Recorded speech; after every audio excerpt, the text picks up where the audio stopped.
Commentaire de saint Thomas d'Aquin sur l'Épître aux Éphésiens, suite, leçon 2e, chapitre 2, versets 4 à 7, sommaire. L'apôtre exalte le bienfait de la grâce sanctifiante et s'appuie sur plusieurs motifs.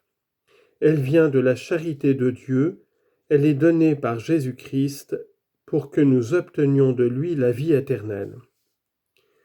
Versets 4 et 7 de cet épître. Mais Dieu qui est riche en miséricorde, poussé par l'amour extrême dont il nous a aimés, lorsque nous étions morts pour nos péchés, nous a rendu la vie dans le Christ par la grâce duquel vous êtes sauvés.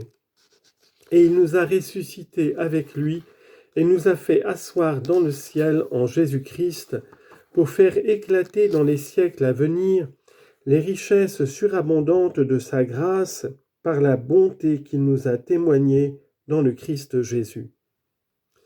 Commentaire de saint Thomas. Après avoir dépeint toute la laideur du péché qui souille, l'apôtre relève ici le bienfait de la grâce qui justifie. Premièrement, donc, il expose le bienfait lui-même. Deuxièmement, il l'explique au verset 8 en disant « Car c'est par la grâce que vous êtes sauvés par la foi ». Il fait donc d'abord ressortir le bienfait par ces trois causes. Premièrement, la cause efficiente. Deuxièmement, la cause formelle ou exemplaire. Troisièmement, la cause finale. Premièrement, la cause finale du bienfait divin qui justifie, c'est la charité de Dieu.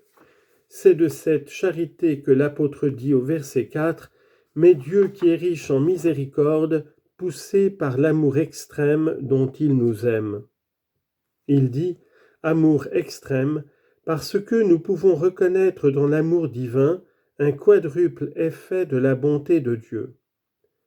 Premièrement, il nous a appelés à l'existence. Confère Sagesse, chapitre 11, verset 25. Vous aimez tout ce qui est, et vous ne haïssez rien de ce que vous avez fait.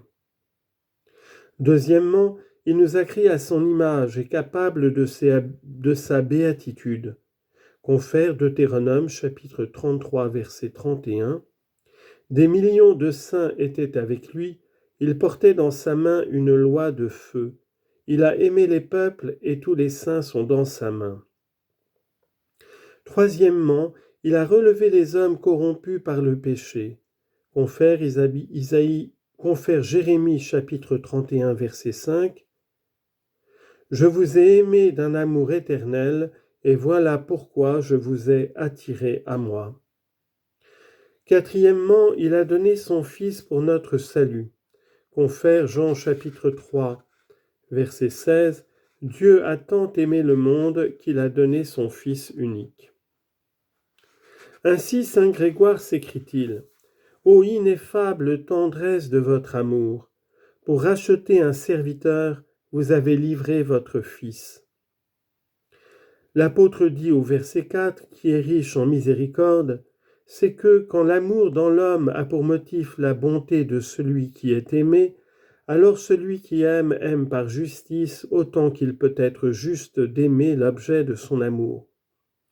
Mais quand c'est l'amour qui produit la bonté dans celui qui est aimé, alors l'amour procède de la miséricorde. Or l'amour dont Dieu nous aime produit en nous la bonté. Voilà pourquoi la miséricorde est ici donnée comme la racine de l'amour de Dieu pour nous. Confère Isaïe chapitre 63 verset 7. Il a répandu ses bienfaits sur la maison d'Israël selon sa bonté et selon la multitude de ses miséricordes. Et encore, Isaïe chapitre 63 verset 15.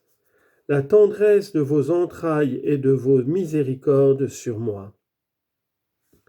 Dieu est appelé riche en miséricorde parce qu'en lui cette vertu est infinie et inépuisable, mais elle n'est pas telle dans l'homme. L'homme, en effet, ne peut exercer la miséricorde qu'avec mesure et dans de certaines limites pour trois raisons.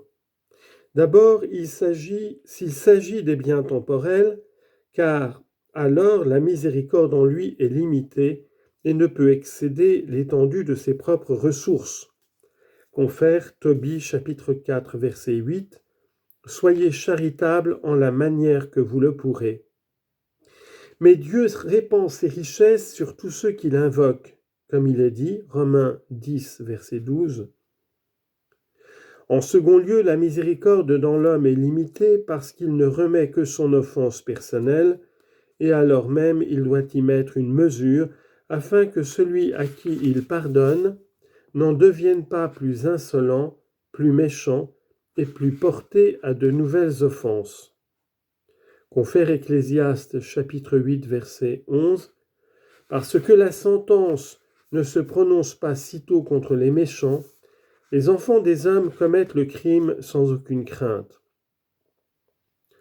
Or rien ne saurait nuire à Dieu, et par conséquent il peut pardonner toute offense. Confère Job chapitre 35 verset 6. Si vous péchez, en quoi nuirez-vous à Dieu?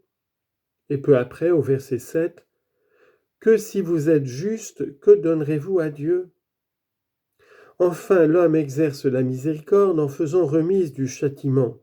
Et ici encore, il y a une mesure à garder pour ne pas agir contre le droit d'une loi supérieure. Mais Dieu peut remettre la peine sans exception puisqu'il n'est point lié par aucune loi d'un supérieur. Confère Job 34, verset 13. En a-t-il donc mis un autre à sa place sur la terre, et qui est celui qu'il a établi pour gouverner le monde qu'il a créé? Ainsi donc, la miséricorde de Dieu est infinie, parce qu'elle n'est ni resserrée par le manque de ressources, ni restreinte par la crainte de porter dommage, ni liée par la loi d'un supérieur. Deuxièmement, la cause exemplaire du bienfait se trouve en ce que la grâce en a été conférée en Jésus-Christ. C'est ce qui fait dire à saint Paul, au verset 5, « Et lorsque nous étions morts par nos péchés, il nous a rendu la vie en Jésus-Christ. » Ici, l'apôtre indique un triple bienfait, à savoir la justification, la résurrection d'entre les morts et l'ascension aux cieux par lesquels nous sommes assimilés au Christ. Il dit donc, quant au premier de ces bienfaits, en lisant le texte avec une sorte de suspension, « Mais Dieu qui est riche, point de suspension. Alors, verset 5, que nous étions morts par nos péchés, nous a rendu la vie en Jésus-Christ, c'est-à-dire nous a fait vivre avec lui. » Confère Osée chapitre 6, verset 3, « Il nous rendra la vie dans 2 jours. » Il nous a, dis-je, rendu la vie, à savoir par voie de justice. Confère Psaume 65, verset 9, « C'est lui qui a conservé la vie à mon âme. » Et cela en Jésus-Christ, c'est-à-dire par la grâce du Christ. Verset 8, « Par la grâce duquel vous êtes sauvés. » Confère Romains chapitre 8, verset 24, « Car nous ne sommes sauvés qu'en espérance. » Du second de ces bienfaits, l'apôtre dit au verset 6, « Et il nous a ressuscités avec lui, quant à l'âme en réalité, et en espérance quant au corps. » Confère Romains 8, verset 11, « Celui qui a ressuscité Jésus d'entre les morts donnera aussi la vie à nos corps mortels. » Du troisième bienfait, il dit au verset 6, « Et nous a fait asseoir dans le ciel en Jésus-Christ, à savoir dès à présent par l'espérance, et enfin en réalité dans le monde futur. Parce que, ainsi qu'il est dit, confère Jean chapitre 12 verset 26, « Là où je serai, là aussi sera mon serviteur. » Et encore Apocalypse chapitre 3 verset 21, « Quiconque sera victorieux, je le ferai asseoir avec moi sur mon trône, comme je me suis assis moi-même avec mon Père après avoir été victorieux. » L'apôtre, dans ces passages, se sert du passé au lieu du futur, énonçant comme déjà fait ce qui doit se faire dans l'avenir à cause de la certitude de l'espérance. Ainsi donc, il nous a rendu la vie quant à l'âme, et enfin, il nous ressuscitera quant au corps, pour nous faire asseoir dans le ciel quant à l'un et à l'autre.